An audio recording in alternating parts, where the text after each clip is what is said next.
সাধারণতভাবে তোমরা দেখেছো যে ধোঁয়া উপর দিকে উঠে চলে যায়, কিন্তু ঝর্ণার মতো নিচে থিতিয়ে পড়ে কি? তাহলে ভিডিওটা শেষ অবধি দেখতে থাকো।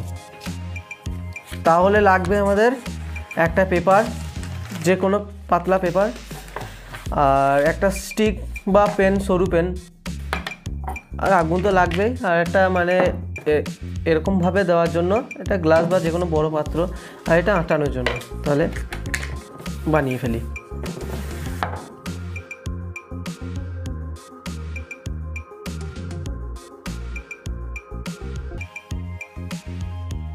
চলো এটা ধরিয়ে নিই, তাহলে তারপর আসল ম্যাজিকটা দেখো।